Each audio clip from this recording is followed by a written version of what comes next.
বিসমিল্লাহির রহমানির রহিম। সকল প্রশংসা আল্লাহর, সকল ক্ষমতার মালিক আল্লাহ মহান। আসসালামু আলাইকুম আমার প্রাণ প্রিয় সকল আপনজন, কেমন আছেন? আমি আপনাদেরই কান্তা আপা আবারও চলে আসলাম আপনাদের মাঝে অসংখ্য সুখবরের বার্তা নিয়ে। আমার ভিডিওটা যারা দেখবেন অবশ্যই শেয়ার করে দিবেন, সাবস্ক্রাইব করে নেবেন, লাইক দিবেন। বিয়ে শাদীর কাজ প্রত্যেকটা ঘরে ঘরেই আছে। আলহামদুলিল্লাহ, আলহামদুলিল্লাহ, আলহামদুলিল্লাহ। আল্লাহ মহানের কাছে হাজারো লক্ষ কোটি শুকরিয়া আদায় করছি। আল্লাহ মহান কোনো না কোনোভাবে মানুষের কল্যাণে কাজ করার তৌফিক দান করেছেন বলে আমি প্রতিটা ক্ষণ প্রতিটা মুহূর্তে আল্লাহর কাছে শুকরিয়া জানাচ্ছি এবং লজ্জিত হয়ে যাচ্ছি। বিয়ে শাদীর ব্যাপার অনেকেরই আছে, ভাগ্য যে আল্লাহ কোথায় কার জুড়ি লেখা আছে কেউ বলতে পারে না, তবে ভাগ্যটা পরিবর্তন করে মনের আশা পূর্ণ হয় যেভাবে, সেটাই আমি আপনাদেরকে সারাক্ষণ সারা বেলা আপনাদেরকে মনে করাই দিতে চাই। আপনারা যারা বায়োডাটার ছবি দিচ্ছেন এবং যারা দিতে চাচ্ছেন তাদের মূল যেটা আপনারা সবসময় মনে রাখবেন, আপনাদের এবাদত বন্দেগী, নামাজ, রোজা, হজ, জাকাত, উমরা পালন, ভালো কাজের মাধ্যমেই আপনাদের আশাটা পূর্ণ হবে, অন্য কোনো ওয়েতে না। তাই যারাই আমাদের কাছে আসছেন, আমাদেরকে মেম্বার হয়ে বায়োডাটার ছবি দিয়ে গেছেন, আপনাদের চয়েসটা বলে গেছেন, আমরা সেভাবে সারাক্ষণ সারা বেলায় কিন্তু আপনাদেরকে সেবা প্রদান করতে থাকি। কিন্তু আল্লাহ তো লিখে রাখছে এক জায়গায়, তো ওই ভালো জিনিসটা যাতে দ্রুত চলে আসে, আমি যেমন আপনাদের জন্য দোয়া করি, আপনারাও সার্বক্ষণিক দোয়া করবেন যে আল্লাহ যে আশায় আমরা ওনার কাছে গেছি, আল্লাহ যাতে কোনো না কোনো ওসিলা তাদের আশাটা পূর্ণ হয়। তো বিয়ে শাদীর ব্যাপারে যারা ভাবছেন আপনারা, আমি সবসময় বলি অতি উৎসাহিত হয়েও কেউ আসবেন না। দেখা যায় যে আমি হাজার মানুষের যেগুলি আমি পারবো না সেগুলিও নিব, তখন কাজটা না করলে ওই যে আপনাদের কাছ থেকে মেম্বার ফিটা নিলাম সেটা তো আমার হালাল হবে না। তো সেজন্য আমি অনুরোধ করব যারা আমাদের কাছে আসতে চাচ্ছেন, আমাদের কাছে রেডি অবস্থা। এখন অনেক অনেক অভিজাত পরিবারের পাত্রী বেশি, আর পাত্র অভিজাত পরিবারের আছে, কিন্তু আমি একটাই রিকোয়েস্ট করব, আমার যেই ভাইরা আছে, আমার অনেক কষ্ট লাগে যখন আমি তাদেরকে কিছু না করতে পারি।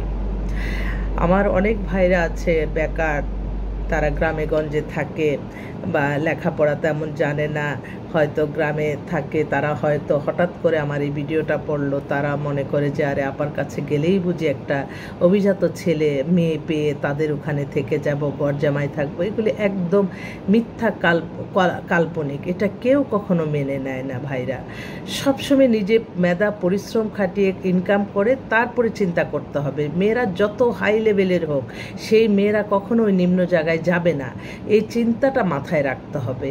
তো এই মুহূর্তে আসলে আমি প্রতিটা সময় কিন্তু আমি লজ্জিত হয়ে যাচ্ছি আল্লাহর কাছে। একটা ফোন নাম্বার দিলেও যে আলহামদুলিল্লাহ তাদের মনের আশা পূর্ণ হয়ে যায়, আল্লাহর কাছে হাজারো লক্ষ কোটি শুকরিয়া আদায় করছি। তো এই মুহূর্তে যে বোনটা, সে অনেক সুন্দর করে আমাকে সকালে এই মাত্র ফোন দিল যে আপা আমি যেমন চেয়েছি আল্লাহ আমাকে সেরকমই মিলিয়ে দিচ্ছে, আপনার কথা মতো কিন্তু আমি আল্লাহকে ডাকছি। এই যে যদি হাজার মানুষের মাঝে একজনেরও কোনো কল্যাণ হয়, আলহামদুলিল্লাহ। আমার চোখের পানি চলে আসছে। আপা আমাকে এতভাবে সুন্দর করে দোয়া করলো এবং বলল আমার বিশ্বাস ছিল না কারো প্রতি, কিন্তু আমি আপনার মাধ্যমে আমি একটা উপকার পেলাম। আলহামদুলিল্লাহ, সকল প্রশংসাই আল্লাহর। এখন ওনারা পুরা পরিবারই হচ্ছে অস্ট্রেলিয়ার সিটিজেন, অস্ট্রেলিয়াতে ব্রিসবেনে থাকে। ওনার আরেক ভাইয়ের মেয়ের জন্য বলছে, ওনারা জন্ম মেয়ের ওই অস্ট্রেলিয়ার সিটিজেন, মেয়ে হচ্ছে ইঞ্জিনিয়ার, অনেক বড় ইঞ্জিনিয়ার, বয়সটা হচ্ছে আপনার 32-এর মতো হয়ে গেছে, 5 ফিট 4 লম্বা। ওরা একটু একটু বাংলাও বলতে পারে। তো যে আপার রেফারেন্স দিচ্ছে তার ভাইয়ের মেয়ে, ওনাদের ফ্যামিলি খুব হাই লেভেলের, মানে অনেক অনেক অভিজাত পরিবারে। তো উনি চাচ্ছিল যে হয়তো অনেকের পরিবার আছে না, ওখানেই জন্ম ওখানেই লেখাপড়াবে, কিন্তু বাঙালি, অস্ট্রেলিয়ার হতে পারে, আমেরিকারও হতে পারে, যে কোনো দেশেরই হতে পারে। মেয়ে অপূর্ব সুন্দরী, ফ্যামিলিও খুব ভালো, অবিবাহিত, বাবার স্ট্যাটাসও অনেক হাই, মানে অভিজাত এবং উচ্চশিক্ষিত পরিবার প্রত্যেকটা পরিবার। তো ওর জন্য এখন এই ভাইয়ের মেয়ের জন্য উনি বললো যে আমি আপনাকে রেফার করলাম, আপনি আমার ভাইয়ের মেয়ের জন্য একটা ভালো ছেলে দেন। দেশেরও যদি ভালো ছেলে অস্ট্রেলিয়াতে যেতে চায় তাও হবে, শিক্ষিত তো অবশ্যই হতে হবে। এটা আরেক ভাই, উনি হচ্ছে বর্তমানের MP, এমপি। ওনারা অনেক বড় বিজনেসম্যান। ছেলে হচ্ছে বিবিএ এমবিএ করা, মাস্টার্স এমবিএ করছে ঢাকা ইউনিভার্সিটি। বাবার বিজনেস আছে, ওখানেই বসেন এবং 5 ফিট 10 লম্বা, একটু স্বাস্থ্য ভালো, সব মিলে আর কি ছেলেটা, যেহেতু বর্তমানে আওয়ামী লীগের একজন এমপি সাহেবের ছেলে। তো ওনার জন্য ওনারাও চাচ্ছিল একটু যদি সেই ধরনের ভালো পরিবার হয়, মেয়েটা সুন্দর চায়, একটাই কথা সবার, মেয়েটা সুন্দর চায়। তো ওর জন্য একটা ভালো একটা মেয়ে চাচ্ছে। আরেক ভাই ওনার বন্ধু মেয়েকে বিয়ে দিচ্ছে, এখন উনি বন্ধু আবার তাকে আবার আজকে এই সকালেই ফোনটাই ধরলাম। ছেলে হচ্ছে ছেলের ডেট অফ বার্থ হচ্ছে আপনার 88, হাইট হচ্ছে 5 ফিট 9। বাবা হচ্ছে উনি ছিলেন রিটায়ার্ড বিবি, আর মাদার মারা গেছেন। এবং ছেলে হচ্ছে master in golden global state university থেকে করছে, মাস্টার জাপান থেকে করছে, masters bachelor of science education Dhaka university থেকে করছে। এখন উনি এমএস করছে আমেরিকাতে, এখন পিএইচডির জন্য অ্যাপ্লাই করছে। তো ওনার ছেলে আবার আসতেছে এই মাসেই। ছেলেও দেখতে ভালো, বলল যে আপা আমার বন্ধু আপনার খুব প্রশংসা করছে। আলহামদুলিল্লাহ। তো এই ভাইটার মেয়ে, আমি বললাম আপনি কেমন মেয়ে চান? বলল যে আপা ভালো শিক্ষিত পরিবারের, দেশের মেয়ে হতে পারে বা আমেরিকা কানাডা যে কোনো দেশেরই হতে পারে, কোনো অসুবিধা নাই। ছেলে পিএইচডি করবে, করার আগেই সে দেশে আসবে, এসে বিয়ে করে তারপর প্রসিডিং করে যদি বাংলাদেশের হয় সেভাবে নিয়ে যাবে। আলহামদুলিল্লাহ। তো আল্লাহ যাতে তার মনের আশাটা পূর্ণ করে। আমি সবার কাছে দোয়া চাই, যারা যে আশায় আসতেছে আল্লাহ যাতে তাদের সকলের আশা আল্লাহ পূরণ করে দেয়। আরেক আপা ওনার 2 ছেলেই থাকে লন্ডনের সিটিজেন। ছেলে অনেক হ্যান্ডসাম দেখতে, ছেলের এক বন্ধুর বিয়েতে তাদের সাথে দেখা হয়েছে। তো ওনার আর কি ছেলে হচ্ছে 90 ডেট অফ বার্থ, 5 ফিট 10 লম্বা। যদি লন্ডনের কেউ ছেলে চান আপনারা একটু যোগাযোগ করলে আমি হয়তো আপনাদের জন্য ব্যবস্থা করে দিতে পারতাম, আল্লাহর হুকুম থাকলে। আর আরেক আপার ছেলেও কানাডায় সিটিজেন, ছেলে হচ্ছে ইঞ্জিনিয়ার, 5 ফিট 10 লম্বা, 94 ডেট অফ বার্থ। এই ছেলের জন্য কোরবানি ঈদে উপলক্ষে আসতেছে, এই ছেলের জন্য একটা ভালো মেয়ে চাচ্ছে। তো এইভাবেই আর কি মিলায় জিলায় একটু বললাম। ফিনল্যান্ডের একটা পাত্র পাত্রী দুইটাই আছে, ফিনল্যান্ডের যদি কেউ চান। জার্মানের অসংখ্য পাত্র আছে, পাত্রী আছে, আপনার একটু যোগাযোগ করলে ইনশাল্লাহ মিলাই দিতে পারবো। সকল প্রশংসে আল্লাহ।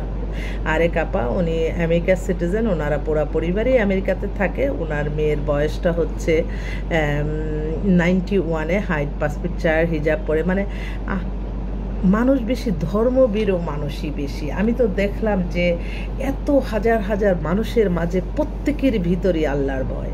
এবং আমার কাছে যারা আসতেছে সেই মেয়েগুলি আমার বুঝাতে পারবো না তাদের আল্লাহর ভক্ত এবং আল্লাহকে যে তারা কত ভালোবাসে, তাদের চাল চলনে সব কিছুতেই বোঝা যায়।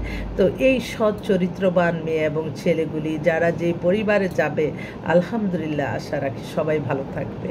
তো আমাদের সাথে আপনারা যোগাযোগ করতে থাকেন। আমাদের যোগাযোগের নাম্বারটা বলে দিচ্ছি 01971860261। আরেকটা একটু সতর্কমূলক কথা বলতে চাচ্ছি, কারণ আপনারা যখনই আমাকে দেখবেন আপনারা বলবেন যে আল্লাহ যদি ওনার কাছে যাইলে আমাদের কোনো কল্যাণ হয় তাহলেই নিও। তাছাড়া এই আপনারা আসলেন একদিনেই সব পেয়ে যাবেন এই চিন্তা নিয়েও আসবেন না।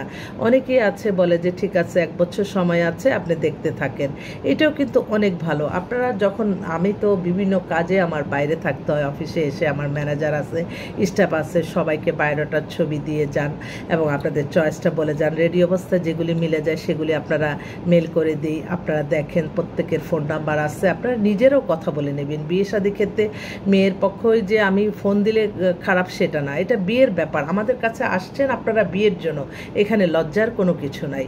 আর একটু ধৈর্য ধরতে হবে, একদিনই সব পাওয়া যাবে এই চিন্তা নিয়ে কেউ আসবেন না। হয়তো আপনারা বায়োডাটার ছবি দিয়ে গেলেন, আমরা কিন্তু এটার সাথে আবার মিলানোর জন্য আমরা পত্রিকায় বিজ্ঞাপন দিই।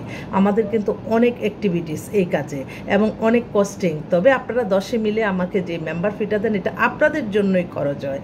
আমি যে 1 একটা আমার মেম্বারশিপ যে একটা মানুষ যে তাদের জন্য আমার এই টাকার চেয়ে বেশি যায় বরঞ্চ, কিন্তু আমি সবসময় চেষ্টা করি আপনাদেরকে সহজ সরলভাবে সুন্দরভাবে প্যারাসানি মুক্ত হয়ে সেবাটা প্রদান করতে। তো যারা একটু ধৈর্য ধরতে পারবেন তারাই অন্তত আইসেন, কারণ ধৈর্য ছাড়া মানুষ আমাদের খুব পেইন হয়ে যায়। দেখা যায় একদিনই সারাক্ষণ সেই ফোন দিল, তাকেই আমার সেবাটা দিতে হলো, আরও 10 জন সেবা থেকে বঞ্চিত হলো। এইটা না। আর যারা ইমেল ইউজ করেন তারা অন্তত আমাদের কাছে আসবেন। ইমেলটা হইলে হয় কি, আমি বুঝাই দিচ্ছি, আপনারা বায়োডাটার ছবি দিয়ে গেলেন, এখন আপনাদের মেল অ্যাড্রেস থাকবে। আমার বিভিন্ন অনুষ্ঠান বিভিন্ন কাছে যাইতে হয়, আমি অফিসে ঢুকে প্রথমে 2 ঘন্টা কাজ করে আমি বাইরে চলে যাই। আমি প্রত্যেকটা বায়োডাটার ছবি কার কি, যেমন 20টা 30টা করে পাঠিয়ে দিয়ে আমি সকাল থেকে ওদেরকে দিয়ে আমি চলে যাই। আবার রাত্রেবেলা এসে দেয়। অনেক সময় দেখা যায় অনেক কাজের মাঝে থাকলে ফোন ধরতে পারি না, এটাতে অনেকে উত্তেজিত হয়। এই উত্তেজিতটা কখনোই হবে না, কারণ এটা একটা ফোন আমি নাই ধরতে পারি, একটা হয়তো এমন একটা ইমার্জেন্সি কাজে আছে, হয়তো আপনার ওই ফোনটা আমার কোনো প্রয়োজনীয় না। তো সারাক্ষণই খবর নেওয়ার কোনো দরকার পড়ে না। হোয়াটসঅ্যাপ যেহেতু আছে, আমি সবাইকে একটা অনুরোধ করব, হোয়াটসঅ্যাপে আপনি অন্তত ভয়েস মেসেজ দিয়ে রাখবেন। আমি একটা টাইম শুধু 1 ঘন্টা 2 ঘন্টা ব্যয় করি বায়োডাটারে, 2 ঘন্টা 3 ঘন্টা ব্যয় করি আপনার হোয়াটসঅ্যাপে। প্রত্যেকেরই আমি উত্তরটা দিতে থাকি। আপনারা এটা নিয়ে কোনো টেনশন করবেন না, মুখে কথা না বললেও আমি কিন্তু লিখে লিখে সব কিছু জানাচ্ছি, আপনারা এটা করবেন না। ও আচ্ছা, আরও কিছু ভালো মানুষের বায়োডাটার দরকার, ওকে ঠিক আছে, আচ্ছা লিখে দিচ্ছি। ওই যে এমপি সাহেব ফোন করছে, তো আচ্ছা। তো সকলে দোয়া চাই। সকালে আল্লাহর নামে কাজ শুরু করলাম, আমার আল্লাহর ঘরে সালামতও পৌঁছে দিলাম, আমার প্রিয় নবীজি রওজা মোবারকে সালামতও পৌঁছে দিলাম, হযরত শাহজালাল শাহপরান মাজারে সালামতও পৌঁছে দিলাম, আজমির শরীফে খাজা বাবার দরবারে সালামতও পৌঁছে দিলাম, মাইজবান্ডার শরীফে সালামতও পৌঁছে দিলাম।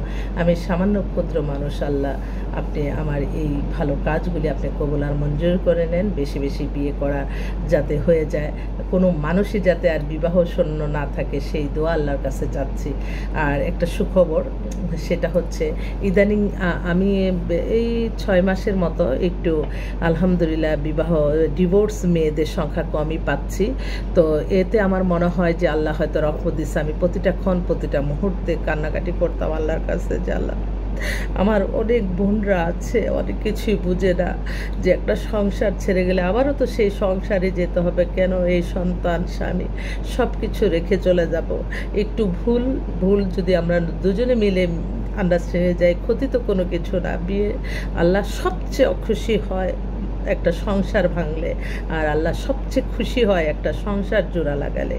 তো আমি বলবো আমার বোনদের, বিশেষ করে ছেলেরা পারবে, কিন্তু বোনরা যতক্ষণ আছো, ছোটোখাটো ভুল হয়তো মনে করতেছো চরিত্র খারাপ, হয়তো অর্থ নেই, বিশেষ করে যখন আমি এটা চিন্তা করি যারা মাদকাসক্ত, সেটা কিন্তু আর অ্যাডজাস্ট করা যায় না, কিন্তু এই ছোট অর্থনৈতিক সমস্যা, চরিত্র খারাপ, সব ছেলেদেরকে আল্লাহ সেইভাবেই বানাইছে। আমার মনে হয় যে একটু একটু থাকবে, কোথায় যাবা আবার আরেকজনের কাছে বিয়ে বসবা, সেখানেও দেখবা এরকম। তো যেই সংসারে আছে সন্তান, সবাইকে নিয়ে একটু ভালো থাকি না, অসুবিধা কি? আমি নিজে আর্ন করি, আমার হাজব্যান্ড যদি একটু কর্ম কম থাকে তাহলে পুরো পরিবারটা নিজের আর্নটাই আমি খরচ করি না, নিজের বিলাসিতা একটু কমাইয়া। তো এই আর কি ছোটো ছোটো ব্যাপারগুলো আমার বোনরা যত বিয়ে হয়ে যাবে, ডিভোর্স না হয়ে আসবে, ততই আমার জন্য আমি মনে করি আল্লাহও খুশি হয়। তো ডিভোর্স দেওয়ার আগে ছেলে হোক মেয়ে হোক 1000বার চিন্তা করবেন। আমার ছেলে ভাইদেরও বলছি, ছেলে ভাইরা অবশ্য বেশিরভাগই আসতেছে, দেখা যায় যে মানুষকে বিশ্বাস করে হয়তো তারা আবার কিছু কিছু বলে যে মেয়েদের না, চরিত্রগত ব্যাপারে কেউ কিন্তু আসে না আমাদের কাছে, তাই তো হয়তো অন্য ওই কৃপণতা দেখায় ছেলেরা, তারপর মাইর দূর করে, অ্যাডিক্টেড, তখনই কিন্তু আমার বোনরা চলে আসে। আমি এটা দেখলাম, সম্মান যেখানে না থাকে সেখানে আমার বোনরাও কিন্তু কষ্ট সহ্য করতে পারে না। তবে সবাইকেই বলবো একটু ধৈর্যশীল হওয়া, খারাপের পরে ভালো দিন আসে, তাই ধৈর্য ধরে সব কিছু মোকাবেলা করতে হবে। সবাই ভালো থাকবেন। আসসালামু আলাইকুম।